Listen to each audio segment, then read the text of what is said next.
Good afternoon from Madhyamgram. ঘড়ির কাঁটা বলছে এখন সময় 1:38, আর আমরা এই জাস্ট বাড়ি থেকে বেরোলাম। বাড়ি থেকে বেরিয়ে দেখতে পাচ্ছ এখন আছি হচ্ছে একদম মধ্যমগ্রাম যে পৌরসভা আছে, মধ্যমগ্রাম পৌরসভার অপোজিটে। আর চারিদিকের পরিবেশ দেখে নিশ্চয়ই বুঝতে পারছো আজকে বাঙালির ভ্যালেন্টাইন্স ডে বলে কথা। আর আমরা ওই এয়ারপোর্টের রাস্তা বরাবর এগিয়ে যাচ্ছি। আর এখানে তোমাদের যদি বলি, এখানে কিছু কিছু শিমুল গাছ আর পলাশ গাছ দেখে না সত্যি কথা বলতে মন জুড়িয়ে যাচ্ছে। তারপরে একেবারে পুরো লাল হয়ে রয়েছে, একটা অসাধারণ রকম মানে ভালো লাগা নিজেদের ভেতরে কাজ করছে। ঘড়ির কাঁটা বলছে এখন সময় 3:01, আর আমরা কিন্তু এখন পৌঁছে গেছি বজবজ বাটানগরে। সরস্বতী পুজো উপলক্ষে দেখতে পাচ্ছ কার্তিক গণেশ সরস্বতী যাই বলো না কেন সবাই বেরিয়ে পড়েছে একভাবে একসাথে, একবার ড্রেস ম্যাচিং করে।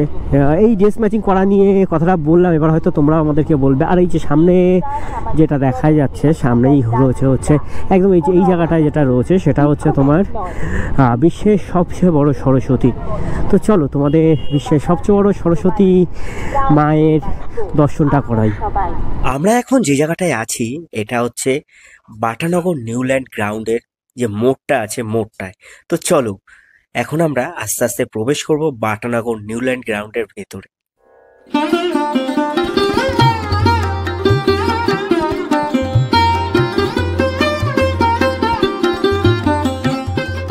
এই গ্রাউন্ডে পৌঁছে আমি তো রীতিমতো অবাক, তার কারণ আমি ভেবেছিলাম তোমাদের বিশ্বের সবচেয়ে বড় সরস্বতী প্রতিমাকে দেখাবো, কিন্তু এখানে এসে দেখি এখানে একটি প্রতিমা নয়, প্রায় ধরে নাও 8টা থেকে 10টা পুজো হয়ে থাকে, আর এক একটা প্রতিমা সত্যি অসাধারণ। তো চলো তোমাদের এক এক করে ঘুরে ঘুরে দেখাই সে সমস্ত মাতৃ প্রতিমাগুলোকে।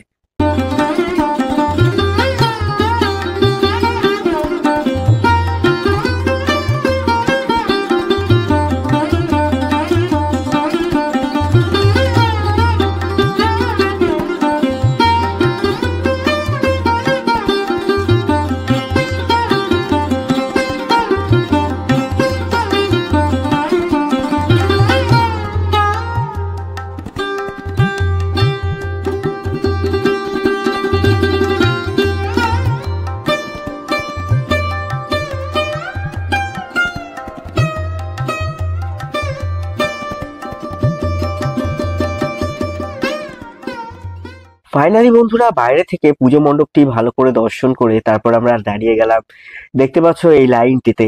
সত্যি কথা বলতে সরস্বতী পুজোর ঠাকুরও যে এইভাবে লাইন দিয়ে দেখতে হয়, এই ঠাকুরটা না দেখলে আমার ঠিক জানা হতো না। দেখতে পাচ্ছ এখন লাইনে দাঁড়িয়ে আছি, তো চলো ভেতরে যাই আস্তে আস্তে।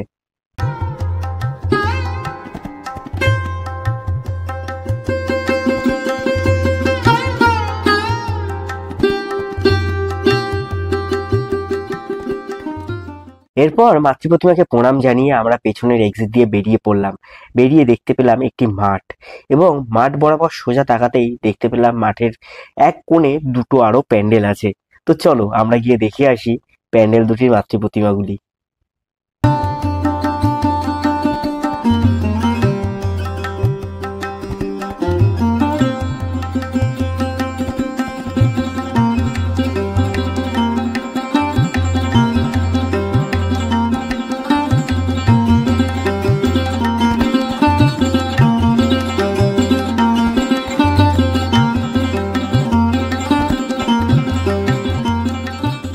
এরপর মাঠের ঠাকুরগুলো দর্শন করে আমরা চলে এলাম রাস্তার দিকে, আর রাস্তার দিকেও কিন্তু রয়েছে বেশ অনেকগুলো ঠাকুর। তো চলো একে একে আমরা মাতৃপ্রতিমাগুলো দর্শন করে নিই।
ফাইনালি বন্ধুরা বজবজ বা মহেশতলা বাটানগর যে পূজা মণ্ডপগুলি আছে, পূজা মণ্ডপগুলি দেখে আমরা বেরোচ্ছি।